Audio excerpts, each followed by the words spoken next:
Assalamualaikum, sahabat terpelajar. Ada beberapa pertanyaan yang disampaikan kepada saya. Apa sih sebenarnya atau bagaimana strategi untuk bisa menempuh studi di luar negeri? Apa yang mesti kita persiapkan?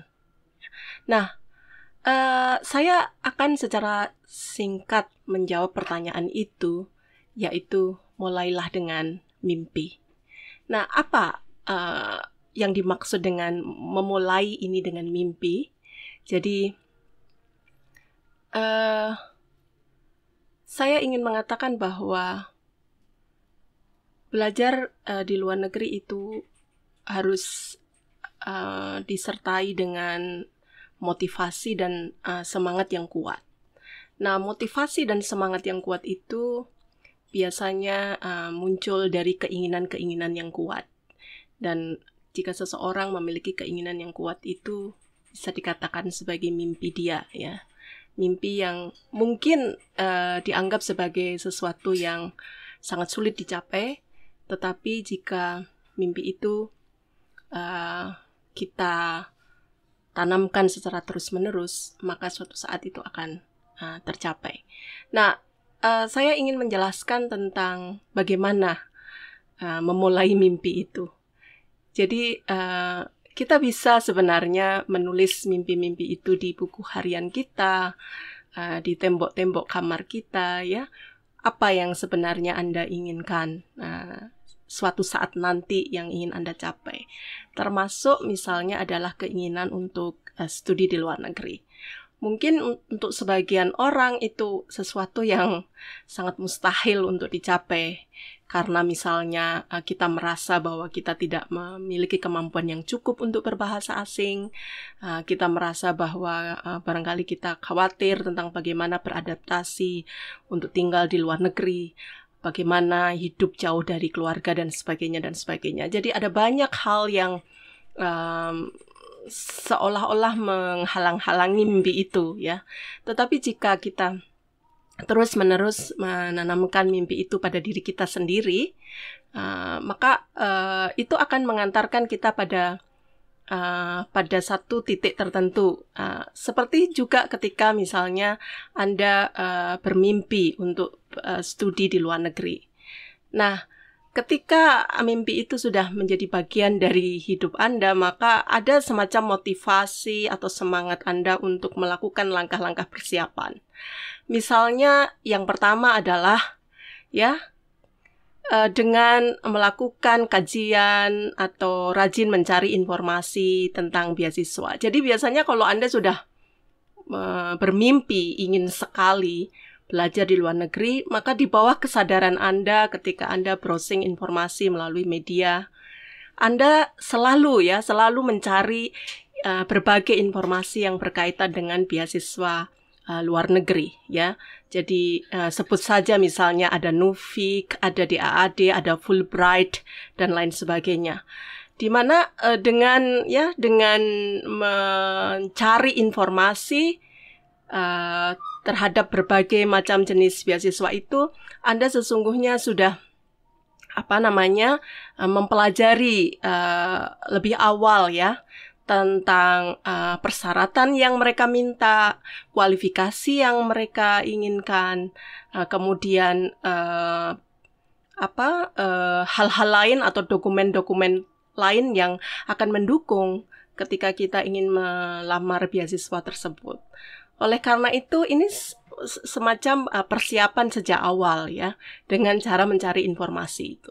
Kemudian yang kedua, ketika Anda sudah menanamkan mimpi itu, maka Anda tidak puas, ya, dengan informasi yang Anda dapatkan melalui media elektronik atau internet, ya.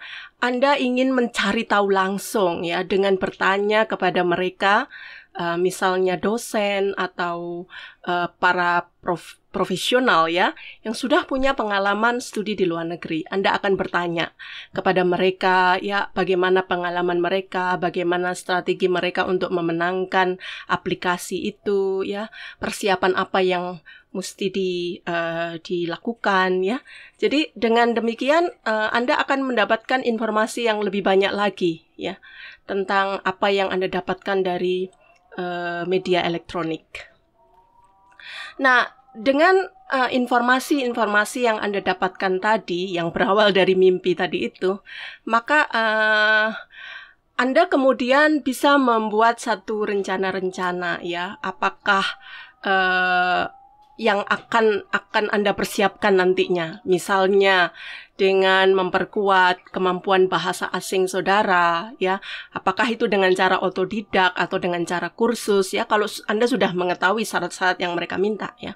Kemudian dengan lebih memfokuskan pada keterampilan-keterampilan menulis ya. Anda ikut berbagai kompetisi yang akan menambah portofolio Anda sebagai seorang pelamar. Nah, ini tidak bisa dilakukan dalam 1 atau 2 bulan sebelum Anda aplikasi beasiswa. Anda akan mempersiapkan barangkali 1, 2, atau bahkan 3 tahun ya. Jadi kalau misalnya Anda ingin sekarang ini Anda S1 ya, Anda di semester pertama atau semester kedua, itu adalah waktu yang pas untuk menanamkan mimpi itu dan kemudian mencari tahu tentang apa beasiswa yang hendak Anda inginkan dan kemudian persiapan-persiapan apa yang harus diraih ya, sehingga waktu 2-3 tahun itu adalah waktu yang cukup. Pada saat nanti Anda lulus S1, Anda sudah punya portofolio itu, Anda sudah punya kurikulum vitae yang memang dikehendaki oleh si pemberi beasiswa. Nah, dengan begitu di mana tadi itu ya berawal dari mimpi ya, maka Anda sudah mempersiapkan segala sesuatunya dengan baik. Ketika kemudian ada call for application, jadi ada peluang atau opportunity dibuka untuk beasiswa tertentu, Anda sudah siap berkompetisi ya, dan Anda sudah tidak lagi gamang ya untuk berkompetisi merebut beasiswa tersebut. Dan satu hal lagi, jangan kemudian Anda menyerah ya ketika satu kali melamar beasiswa, kemudian Anda dinyatakan pada tahap tertentu Anda gagal, misalnya pada tahap dokumen, menyertakan dokumen Anda gagal. Nah, Anda sebenarnya belajar dari kegagalan itu untuk tahun berikutnya Anda aplikasi lagi. Kalau misalnya Anda gagal di level wawancara misalnya, maka Anda belajar ya, apa sebenarnya yang dikehendaki oleh funding dalam kompetisi mendapatkan beasiswa. Nah, jadi sekali 2 kali gagal itu bukan apa-apa. Ada banyak ya contoh ya para pencari beasiswa yang 35 kali aplikasi baru di kali ke-35 dia mendapatkan kesempatan itu. So, teman-teman, bermimpilah sejak sekarang dan raih mimpi itu suatu saat nanti. Selamat bermimpi.